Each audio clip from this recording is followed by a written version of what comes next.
Okay, welcome everybody, and thank you for joining today's Qtonic Quantum webinar titled Understanding Meta's Quantum Security Framework.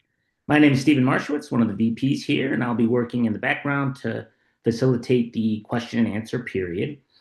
For those of you who are not familiar, Qtonic provides quantum risk and vulnerability intelligence tools and services.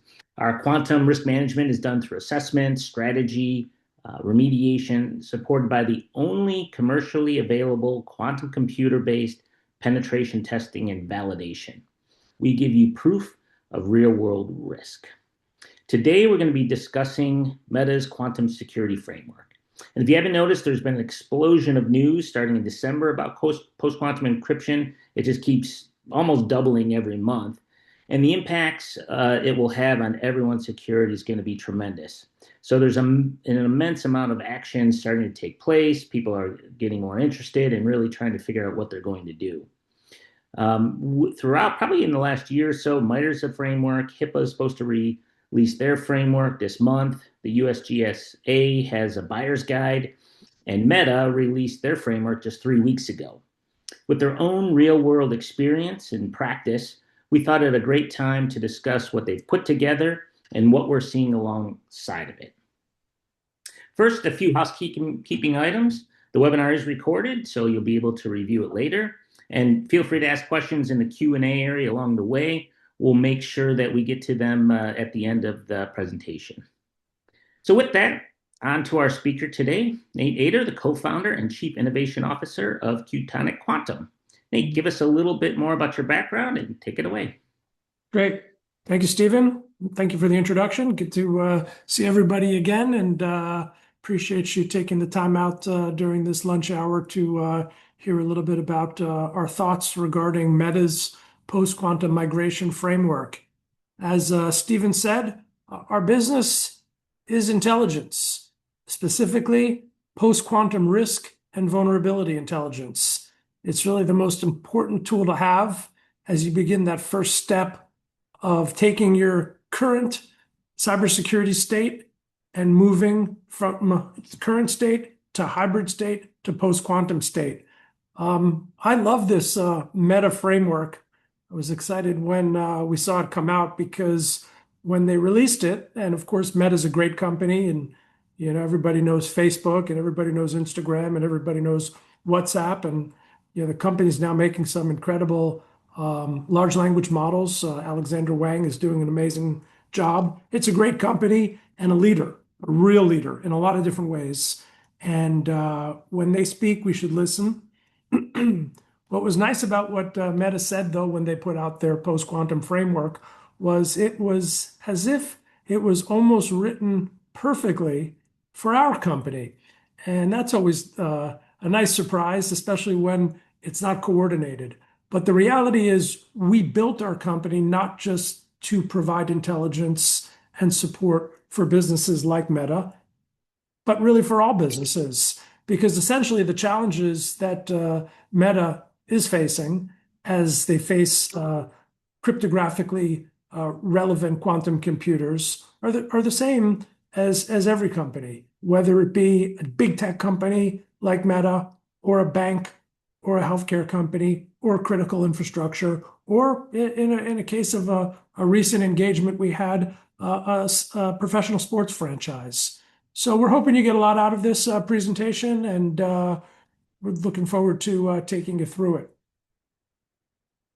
So it was just last month, not even a month ago, on the 16th, that Meta, the team of engineers, put their first operational post-quantum migration playbook out. Okay, this was a pretty amazing thing to see, with 5 maturity levels, 6 strategy steps, and 1 default posture. And this was the framework that I think all boards, all auditors, all insurers, and really the largest customers should respond to. You've heard us say this before. The migration clock is already running, and it's all happening at such a fast speed. When we started the business 2 years ago, most of the meetings that we had meet with these very nice chief information security officers, and they would say, Nate, this is a great idea, but I think this is my successor's problem, not mine. And we just don't hear that anymore at all. In fact, we hear the opposite. And now having companies like Meta or Google or Cloudflare or the Fed Reserve Bank or BlackRock and many others citing 2029 risk has to do a lot with what's happening in the world of finance for quantum computers. Quantum computers last year raised more money than all the money raised in the 15 years prior, which is pretty amazing. And it was a lot of money, not just public companies, but private too.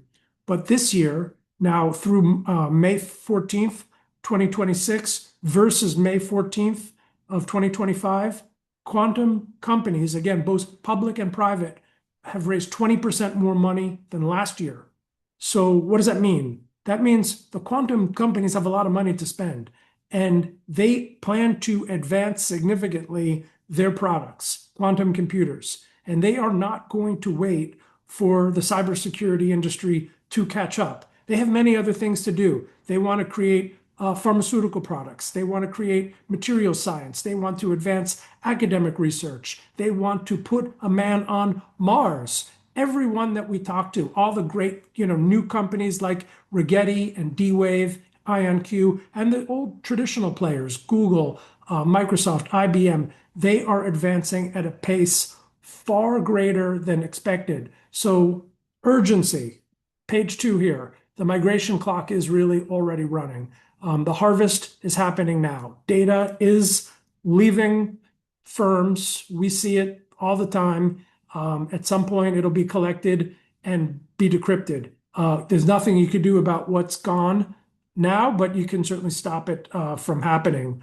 So post-quantum migration is as Meta said, it's not a patch. It's a multi-year dependency program across protocols, hardware, vendors, and code. And multi-year programs do not start in the quarter that the threat materializes. That should be obvious. They've got to start years before. The thing that's scary is just like a year ago, everybody's expectation was 2032-ish, maybe 2035, and now it's closer. And at the speed of which we are seeing large language models, AI, tech spending, chip development, power, nuclear power, it's very possible that window closes further. A year from now, we could be talking about a migration period that's even more compressed. So yeah, the operational deadline, we tend not to like to focus too much on a Q day. We talk about left tail risk. We're risk managers. We're providing risk intelligence, but it's just critically important. The message we'd want to leave with you here is, start now. The best time to plant a tree. It's an old Chinese proverb. I said this on a conference call the other day. Is 20 years ago or now, and it's an incredible experience going through post-quantum readiness, and not one that's easy. So boards ask all the time, where are we? Where are we in this process? What's still exposed? Who owns the program? Regulators are starting to ask, insurers ask all the time. We talk to all the insurance companies, and key customers are formalizing really the same questions. So I want to underscore the fact that time is not on our side anymore. So what's the window for harvest now, decrypt later? I think what we've tried to do here, again, thanks to our friends at Meta, who did all the work for us. The window for harvest now, decrypt later is closing. And what does it mean? Every bar below is data captured today. The shaded zone is when adversaries are expected to gain decryption capability. So there's the national group, there's medical, there's IP trade secrets, there's financial, consumer, and there's operational data. So, look, it's the shortest acceptable data shelf life sort of sets the timeline. And I would bet a year from now, this will be compressed, certainly based on what we saw from last year to this year. So let's talk about what Meta actually published and why it's relevant.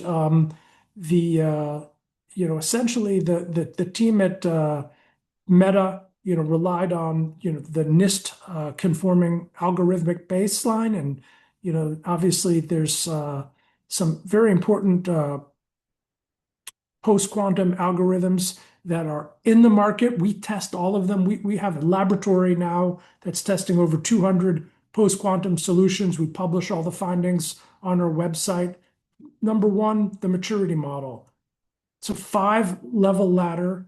Each rung is defined by how fast the organization can react to a relevant quantum event, a hardware breakthrough, a new standard, a shifted industry posture. Okay, there's going to be hardware breakthroughs like every quarter, because every public company that just raised money last year and this year, they want to say good things to their shareholders who just invested. So every quarter, for the foreseeable future, all the public companies are more likely than not going to have something good to say, because they've got a lot of money to spend on developments, all of which are going to, increase the risk of doing nothing. The 6-step strategy. We like the 6-step strategy. It's prioritize first, inventory, resolve external dependencies, design post-quantum components, implement guardrails, integrate. The steps overlap in time, but each is unlocking the next. And this is really what one could think of as like the anatomy of the framework. Effectiveness, timelines, performance, cost efficiency. So what are the 5 post-quantum maturity levels, according to Meta? And these are levels that we agree with. I think it would be hard to argue. You've got post-quantum enabled, post-quantum hardened, post-quantum ready, post-quantum aware, and post-quantum unaware. Starting at the bottom, post-quantum unaware, if this sounds like you, call us. This is not a good position. No assessment, no awareness of the quantum threat to the use case. That's the worst position on the ladder. That is not a position to be in. If you're on a board of a company and you sort of are thinking, I'm post-quantum unaware, speak to your management, speak to your CISO. Hopefully, presumably, they're in a slightly better place. But obviously, the goal is to get up this chart to post-quantum enabled. And that post-quantum enabled, very few companies are there yet, but this is the aspirational level. This is where our goal is to get all our clients here by the first quarter of 2029. And we work very hard through our tools, our Q Scout tool, our Q Strike tool, and then ultimately in our Q Solve business for full deployment, post-quantum secure solutions implemented and active, truly the platinum standard. And that's Meta's stated goal for every use case. So we're following exactly what Meta has published. I might add that they published it after ours, but it's okay. We'll give them credit. Let's talk a little bit about the 6-step migration strategy. What do you do? Like, where do you even start? What's the work stream? This is a great slide for like a board member who is, has one of those board meetings when the cybersecurity team comes in and talks about what their plans are. Just use this slide. Where are we in prioritization? Okay. Here, let's listen to what the cyber team has to say. Where are we with crypto inventory? Crypto inventory, a critical part of the process. This is at the essence of what our Q Scout product does. Where are we in terms of external dependencies? Are there gaps in standards? What's going on in terms of hardware support, production libraries? Board members, really, this is a great slide for any meeting. Ask about design components. And what that means is selecting and engineering post-quantum algorithms that are suitable for each use case. And, in some instances, there's not a post-quantum solution yet. We've come across in the spirits industry there's no IoT for this big distillery units that's post-quantum ready yet. So right now, the technology is in some ways a little bit ahead of the encryption protection. And it's really up to the vendors to catch up or for the entrepreneur to fill the void. But it's important to know what you're missing and where there are voids in the process. Guardrails, great question to ask the cyber team. What guardrails are in place preventing new code from being written with quantum vulnerable primitives. Integration, deploy, default to hybrid, replacement only. Where these 6 steps are amazing. One thing I would add though, and we think about this a lot. If you're at a company and you're spending money and implementing cyber defense this year and next year that isn't post-quantum ready, not only have you broken the 6-step migration strategy, but you're actually creating cryptographic debt that needs to be replaced pretty much within 2 to 3 years after implementing it. So let's focus on prioritization. And I think Meta really did a good job with this as well. Who migrates first and why? At the high end of the spectrum, you have public key encryption and key exchange. This is very vulnerable to offline, harvest now, decrypt later, capture today, broken once a quantum computer exists. Within this tier, separate apps with really no external dependencies migrate now from those waiting on standards or vendors. Meta, and we agree, this is a high priority. I think your low priority cryptography, vulnerable only to Grover's algorithm. Resource cost of Grover's at scale is still pretty large. I think it will be feasible, but it's sort of your low priority. So thinking about this chart, and how to organize what you do first. You can't fix everything all at once. This is a multi-year process. So let's talk about after prioritization, what you do next. Step B. Step A is prioritize. Step B is cryptographic inventory. You cannot fix what you cannot find. We built QScout for this task. You got to know your cryptography. QScout can find it. That's what we built it. It can get 100% of your cryptography based on what's given to us. And it goes head to head with even IBM's best tool. But in addition to cryptographic audit and discovery, we built QScout as an intelligence tool to also identify quantum risk, to identify harvest now, decrypt later scoring, to produce cryptographic debt levels. And if you care, and some companies do care, we do provide intelligence on nation state threats as well. So step B is perfect for our QScout product. There are other products on the marketplace, but you don't even have a serious program in post-quantum unless you're going through step B. And you should be doing this now, not next year, not for sure, not later than next year. This really should be happening now or as we get into the summer. Step C on the Meta framework, external dependencies, the gates outside your walls. There's 3 categories of the external blocker, each gated by a different actor. I think this is a technical slide. It's a good slide. It's one we can spend less time on. But as you think about the external dependencies, recognize that there's community vetted standards, there's post-quantum support in hardware, and then there's production level implementations, all of which are very important to be aware of. Step D, the design, post-quantum components and algorithms. Meta's stance on this is very clear. It's very clear. Do not deviate from public standardization bodies. Pick the NIST winners. Choose parameter sets by performance constraints with documented expectations. So we've started to test all these algorithms in our lab, the Qtonic Quantum Lab. It's just /lab on our website. And they test real well. They'll do well.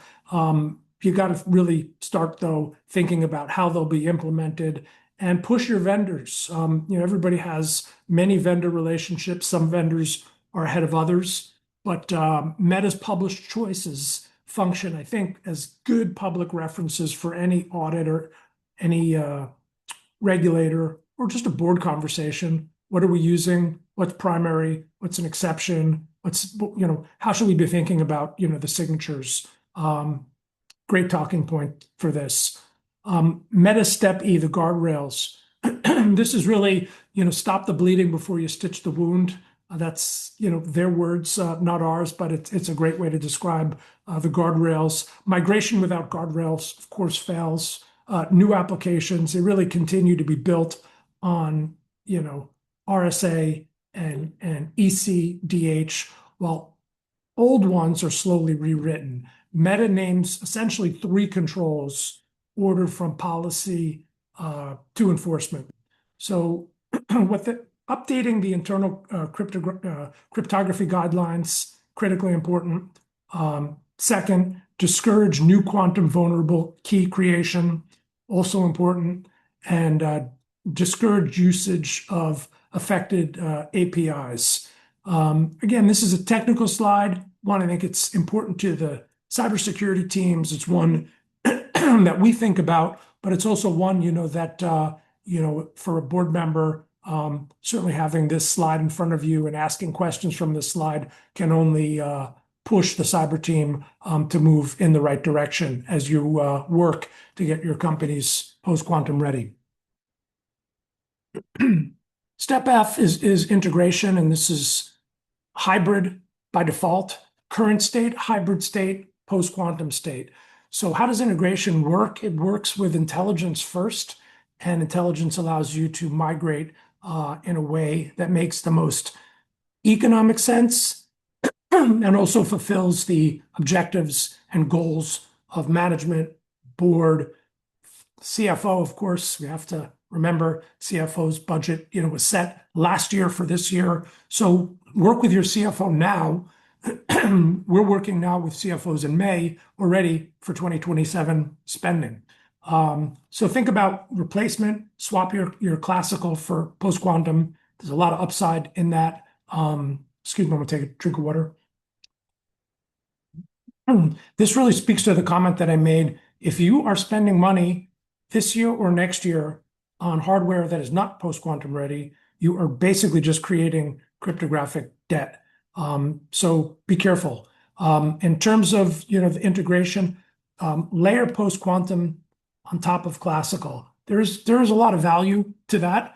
We structure our hybrid solutions that way. The upside is the adversary must break both layers to compromise the system, and it's at least as strong as the current classical baseline. There's a little bit of downside to it, but overall, I think step F from Meta is a great way to think about hybrid. There's no way to get to post-quantum ready right away. It's a multi-year process. So yeah, I mean, Meta wrote the framework. We've been talking about it for about 20 minutes. We've really tried to take this framework and everything that we had created to a large extent prior to this framework existed for the whole Fortune 1000 group of companies. And just to speak on our operating framework, for us, it's about find, prove, fix. Find meaning discover what is exposed, and that's Q-Scout.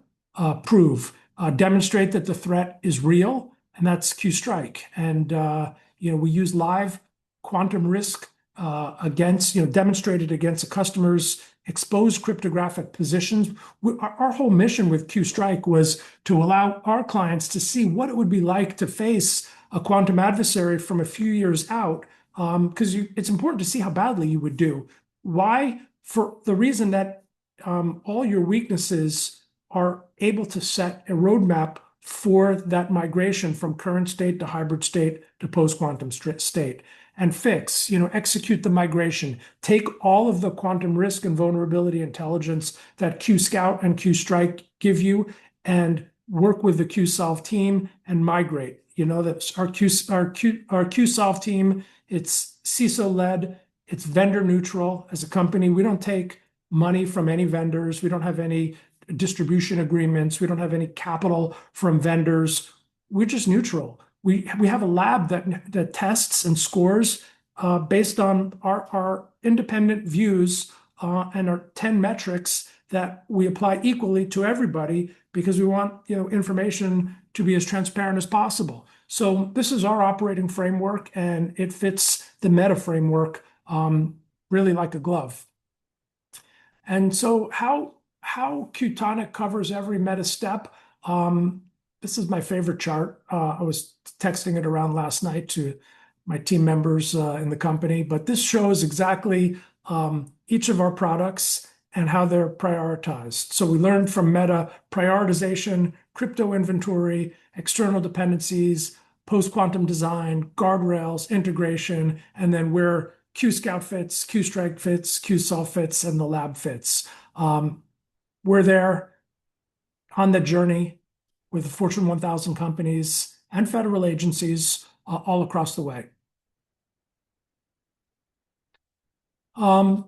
Don't want to spend too much time on this. We have a lot of information about QScout on our website, and this is our find. This is our how do I know what to do? Well, the first step is QScout. This is your risk intelligence. This isn't pen testing. Most companies don't really know where their cryptography lives, what depends on it. And I would say the number is about 70% what we find, 70% knowledge of their cryptography is average, maybe a little bit worse for some of the government agencies. So we can get to 100% of what you give us. We produce an artifact, so we use a CBOM, Cyclone DX 1.7. I think it's the best on the market. If somebody tells me there's a better one, we'll migrate quickly. But a client already told us that this was the best, and within about 48 hours, we were using this. It is pretty amazing. And so you get a great artifact of the findings, and then you have a good sense of what your cryptography looks like. QStrike, if QScout is our find, QStrike is the proof. And again, QStrike was actually our first product. I've described it already, but essentially it is a way for you to experience what it would be like to face a quantum adversary from a couple of years in the future using a multi-quantum cloud system operated with our own technology. It exploits really all vulnerabilities and helps build that roadmap to get to from current state to hybrid state to post-quantum state. It's about a 4-month engagement. We test on a digital twin. We have some clients who like us to test on their own environment, but digital twin has 99.9% fidelity, so there's no risk, there's no downtime. But one nice thing about QStrike is you get an amazing report about the findings, and it's peer-reviewed by one of our quantum partners. But then the findings are really valuable because the findings also prove that you now have a path to fix your immediate risk and a roadmap to get to post-quantum readiness. So as soon as you fix those immediate risks that are discovered in the QStrike process, we advise all the clients to just take it over to their cybersecurity insurance carrier. Why? Because you as an organization have much less risk at that point than they thought you did when they priced your cybersecurity insurance. You now have fixed your critical risks. You now have an advanced intelligence partner who is getting you post-quantum ready.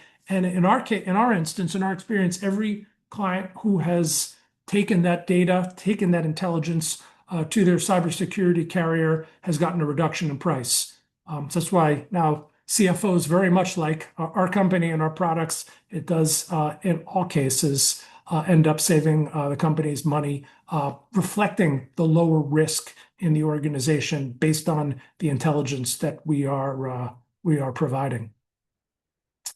So QSolve, this is our advisory backbone. We really try for it to be boutique in every way. We want to be and are at this point subject matter experts, trusted, knowledgeable throughout all of the cryptography that exists in an organization. And we have developed with the team, with the CISO and the stakeholders and the board, the best plan to achieve post-quantum readiness. And so this is very consistent with the Meta framework. Our goal is to get our clients ready for post-quantum by that first quarter of 2029. It's very doable, but it gets harder if you don't start that cryptographic audit and discovery and be done with it by the summer. And I don't want to beat a dead horse, as they say, but it's time to get started if you haven't yet. We built this lab, and this is the Qtonic Quantum Lab. We announced this at RSAC in San Francisco. We just thought it would be amazing to have a lab that tested all the post-quantum products. It's such a new area. How does anybody really know what products to choose and who's got the best information? We have no conflict. So, there's no reason for us to recommend Palo Alto Networks or AWS or Google based on the fact that we might think they have the best post-quantum solution. We're going to rely on our lab, and we're going to rely on the scores, and the scores are published, and there's artifacts that go with each of the testing that we do. And so when a decision is made by a client to become post-quantum ready, we will work with the vendors, but the vendors may not have the best score. So we're happy to work with the vendors on improving some of the areas where we found they might be deficient in terms of providing true post-quantum readiness. So we're up to about 215 solutions, and we seems like intake now pretty much every week across 12 categories. So let's climb the meta ladder with Qtonic Quantum. PQ unaware, not a good place to be. Board members who are listening, if you feel PQ unaware, talk to your cyber team and make sure that they're not. And I'm sure they're not, but you do not want to be at the bottom of this chart. But the goal is to be PQ enabled. And really the mission should be to be post-quantum enabled by 2029. And I'm not saying that to be fear-based. I'm saying that because the numbers will speak for themselves. You have giant quantum companies now raising money like they never have before. And they will tell you, if you ask them, they are not going to wait for the cybersecurity industry to catch up. They're focused on much bigger things like academic and scientific and medical breakthroughs. And so it's important as they make their advances for those who are responsible for protecting data to get post-quantum enabled in the backdrop of the financing and capital that's being made available to the quantum industry.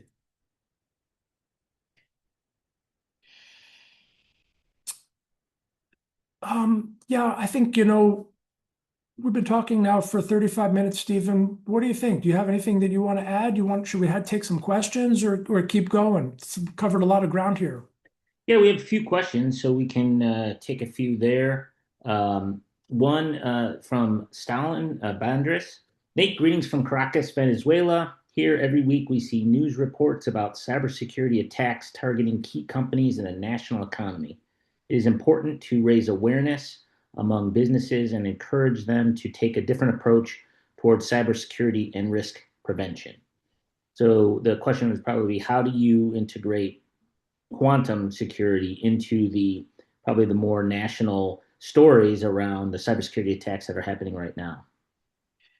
Well, in many countries, and we're very, very happy for the people of Venezuela, and for many countries, there's been a very long period of time where the cybersecurity infrastructure has not kept up with required investment based on adversarial technology. So, we are trusted partner, trusted cyber partner of OpenAI, whose technology I believe is just as good as, maybe in some ways better than Mythos, even though Mythos from Anthropic has gotten more publicity.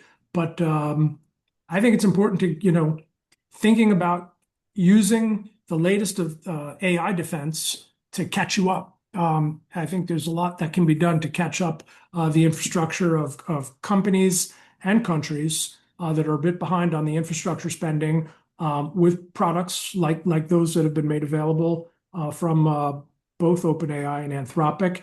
And once there's a stabilization effect, it's a perfect time to begin the cryptographic audit and discovery. So you could do sort of both things at the same time so that by 2029, you're completely caught up with the rest of the world and probably, maybe even a little bit ahead as quantum and AI converge. It was just about a few weeks ago where Nvidia put out a open source model whose mission it was to bridge that gap between AI and quantum, and it sent the quantum stock prices virtually parabolic. So this conversion that, and I just alluded to in Latin American countries and other companies that want to catch up, they all really do work together as unfortunately both adversarially, but in the context of providing effective defense as well.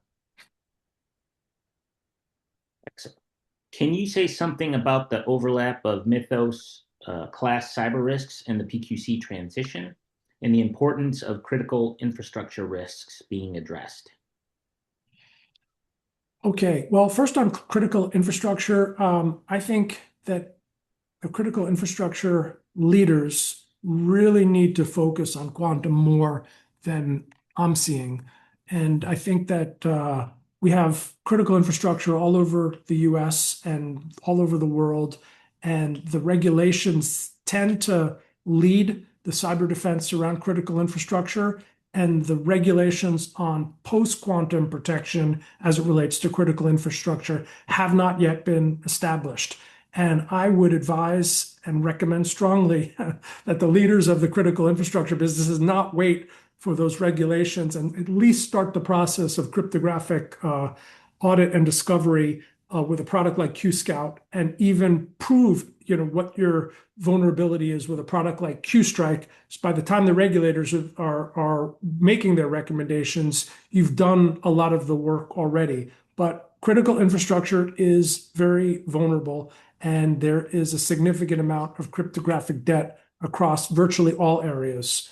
As it relates to critical infrastructure, we could probably have a whole call on that topic. We're very lucky as a company. We have Dr. David Mussington, former executive director, CISA, Department of Homeland Security. David is a recognized expert in critical infrastructure, and I think you've given us a great idea for our next call. We'll get David on next time and talk about this topic. As it relates to Mythos, fascinating product, controversial. I'm hopeful that all the companies that have access to it are hardening up, some of the software vulnerabilities that they have. And but it only took like a day or two for Open Mythos to find its way on GitHub, which was reversed engineered, probably for nefarious purposes. So technology is moving quickly. The adversaries always are, nanoseconds behind those that are trying to do good in terms of providing cyber defense and the protection of data and critical data. So and the next generation of AI will be probably significantly more impressive than Mythos, just based on what we've seen over the last year. Current generation AI versus last year's AI versus the year before. It's still moving at a rate that is incredibly impressive, and one that shouldn't be ignored by anybody whose job it is to protect the data of a corporation or a government agency or a country. Excellent. Of the vendors you've worked with on behalf of clients, how far along are they? Are the major vendors like Cisco, Oracle, Microsoft offering solutions yet? Or do we have to ask for PQC ready solutions like right now? So that's a great question. The RSAC conference continues to be more about AI than post-quantum. Post-quantum technology has moved very fast. It's just, at last year's Consumer Electronics Show. I'm talking about Consumer Electronics Show of 2025. Jensen Huang from Nvidia, he actually came out and said you could watch this video how far away quantum was, like nobody needed to worry about it. Within 6 months, he he said I was wrong, and you got to give him credit for that. And announced immediately that Nvidia was getting into the quantum business and opening up their own quantum center in Massachusetts, I think somewhere near MIT. So within a year of last year, Nvidia went from this is science fiction to this is happening much sooner than expected. So now we're pretty much a year into it, and quantum is moving at a rate faster than the cybersecurity vendors can plan for. I mean, I think part of what's nice for us, I mean, we're not a small company anymore, but we're not a giant company, is that we can be nimble and we can innovate and we can, take a week or two to get ahead of a technology threat where large companies have to plan for quarters, in some cases years, to build products for adversarial threats like quantum computers. So, we talk to the vendors all the time about how far behind they may be and how important it is to get caught up. But you can see based on the vendors that we have in our lab right now, the products feel a little bit more like beta products than actual commercial ready products. So hopefully in a year from now, our lab looks a little bit more populated with what I would describe as commercially deployable, ship-ready post-quantum products. Those right now are still harder to come by. So this next question actually aligns with your slide 01. How does a level 0 Q-Scout assessment work? It says it runs up to 24 modules, 15 always run, plus 9 discovery gated. What does that mean? Is it too basic to share with my senior leadership to show the need to get moving? There was a question about slide 01, or just I'll answer the question and I'll try to find it. So Q-Scout is really it really has 3 levels.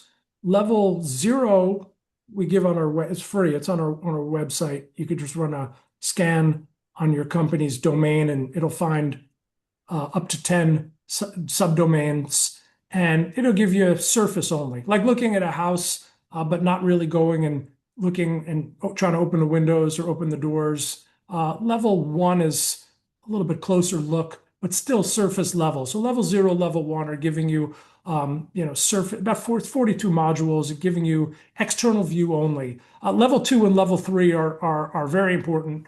That is really when you start to get into the true intelligence of the cyber defense, where we find value in the level 0 and level 1 is the companies that have a lot of problems that you can identify from the outside in. Because if there's a lot of problems that you can identify from the outside in, once you get inside, there isn't all of a sudden, a perfect level of hygiene. It tends to be worse on the inside than the outside. So the outside is almost like a leading indicator of how much work needs to be done on the inside once credentials are given for level 2 or level 3 scan. But I think first step, taking a level 0 surface scan, seeing how you do, is a good first step. It's intelligence. It's not, going to be enough to make any decisions, but it certainly is a talking point as to why it may not be worth engaging further and getting true intelligence on what our quantum risk looks like, what our harvest now, decrypt later score is, how much cryptographic debt do we have, where is our cryptography? Let's do an audit and a discovery of all of our cryptography. That's the whole package up to level 3, including nation state adversary reporting, including producing artifacts that you would see in a regulatory pen test for healthcare or banking. So the whole package is very valuable, but sometimes it's good to have a taste before you go into the restaurant. And I think that's the purpose of Level Zero on our website. And hopefully you try it and you like it, and it leads to continued discussion with our firm and our team members. Excellent. Back to the Meta framework. How feasible is Meta's framework for other organizations? We're actually quite large, but not at Meta's level of resources by far.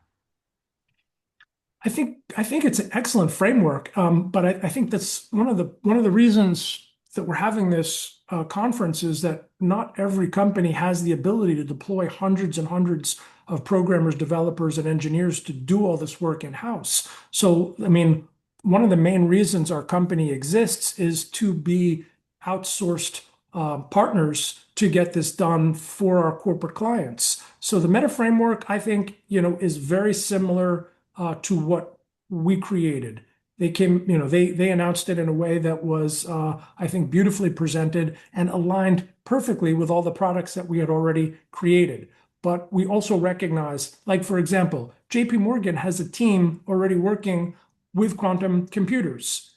Not everybody can be JP Morgan. There are thousands of banks that just don't have the resources of JP Morgan, where companies like ours, and our company specifically, can help the bank protect against harvest now, decrypt later vulnerabilities, do cryptographic audit and discovery, see how their systems would fare against a quantum adversary from the future, and ultimately work with a bank on that plan from current state to hybrid state to post-quantum state.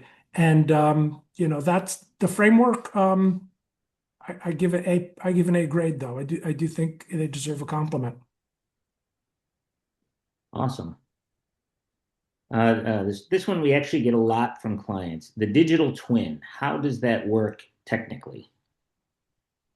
Yeah, so the digital twin was something that we always did. I mean, of course, it's very common in the military to do testing on a digital twin versus a live environment. So we copied a military framework, but before we would test on a client's actual cybersecurity ecosystem, we would build a digital twin. So Q-Strike is designed like a white box penetration test, where there is a period of onboarding of information.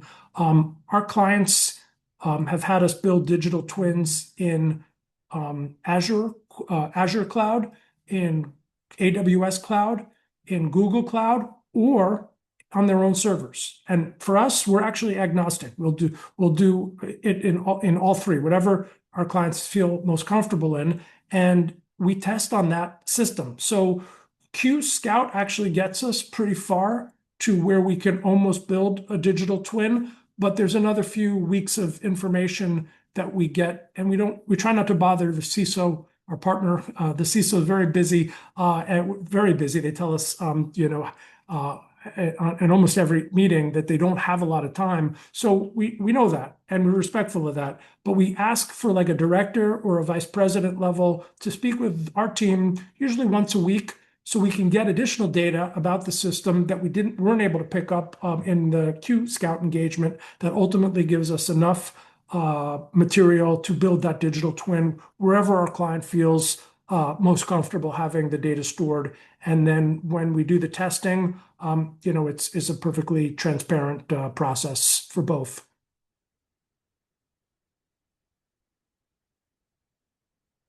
Stephen, I think you're muted. Sorry. John writes, as a liberal arts higher education trustee, what are the research opportunities to assist with quantum? Well, I just got an email. I think Stephen, not you, Stephen, but our friend Stephen, sent us a amazing human resources book. So you'll like to see this.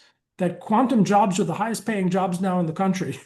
So pretty much any job, I think now quantum jobs are going to be in high demand, because quantum companies have money, they need to expand, they need salespeople, they need researchers, they need physicists. So it's a great ecosystem, and I think choosing to go into the quantum industry right now is going to be a great place to go and a great place to be. And the innovations and breakthroughs that are going to be created by quantum, I think, are going to far exceed even what we know from science fiction.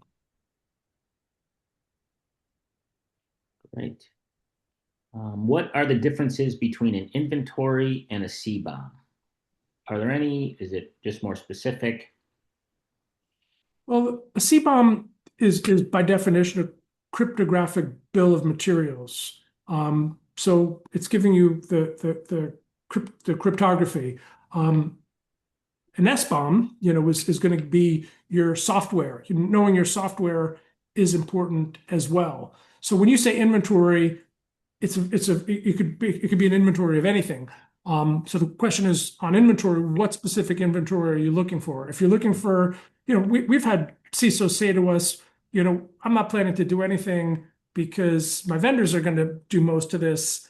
And when I have to explain to them, well, your vendors can't even give you a software bill of materials. They're certainly not going to be able to give you cryptographic bill of materials. So inventory, I think, requires some specificity of what you're looking for an inventory on. But specific to a C-bomb, that's going to be the inventory of your cryptography, which is critically important in beginning your journey of becoming post-quantum ready organization. All right. That looks to be all the questions we had so far. If you have anything else, feel free to put them up there. But Nate, if you want to finish up, we can take it home. Thank you, everybody, for joining. Stephen, thank you for hosting. I think we have an inspiration for our next webinar with Dr. Dave Mussington on critical infrastructure. I think we've tried to get him on once, but now we're going to tell him that he actually got a shout out from the crowd, and Right. look forward to doing it with him in June. All right. Well, thanks, everybody. Really appreciate the time, and we look forward to seeing you on the next webinar. Take care. Thanks again.